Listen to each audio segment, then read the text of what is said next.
Hi, welcome to Enter Canada. This is day 4, and today we'll be talking about the basic, we'll be going into detail on the basic requirements, especially the ones that cut across most permanent residency programs.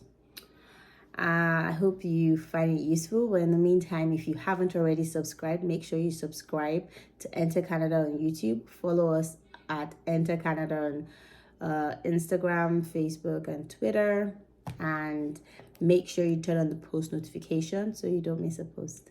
The eligibility criteria for Canadian immigration. This definitely varies depending on the specific program that you're interested in.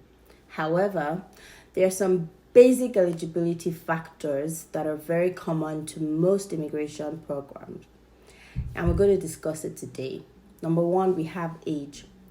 Some programs have age restrictions, with younger applicants often receiving more points. So obviously, a typical example is the express entry system, whereby when you're much younger, you get way more points, but the older you get, you begin to lose points. Next, we have education. You may need to have a certain level of education, which gets evaluated through prudential assessments such as ICAS or WES.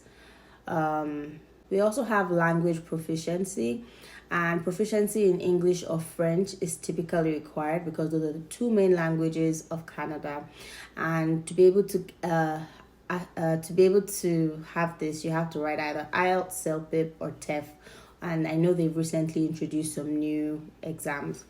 Work experience may vary, and the requirements differ, but the more work experience you have, the more points you get, and if you have work experience in Canada, that also allows you to qualify for Canadian experience class. Now, the express entry system, if you're applying through that, you'll be ranked based on factors such as age, education, work experience, and language proficiency.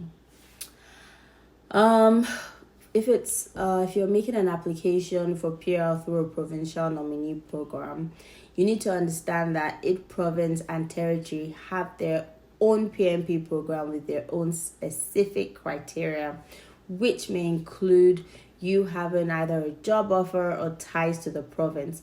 And what's an example of a tie to the province? Maybe you have a family member, a friend, those are the things. Now, family ties. Some programs allow you to immigrate if you have close family members who are Canadian citizens or permanent residents. Examples of that are Saskatchewan, Manitoba, Alberta. Are there others? Share in the comments. Investment or entrepreneurship. These are programs for entrepreneurs or investors who can make substantial financial contributions to Canada. And the key word there is substantial. And I hope you found this information useful. And I know I often get asked this question, why do I have to take a language test? I speak good English. Well, guess what? Even the Europeans have to write an English test, not just people from Africa, people from Europe, people from Australia, wherever you're from. As long as you're not Canadian or a permanent resident, you need to write a language test. And the two main languages in Canada, official languages in Canada, are French and English. That's why you're allowed to either write French or English. But obviously, if you write both French and English, you can get additional up to 50 to 70 points. So for example, if you wrote an English test and you write French as a second language, you can get between 50 to 70 additional points. How amazing is that? But anyways, I digress.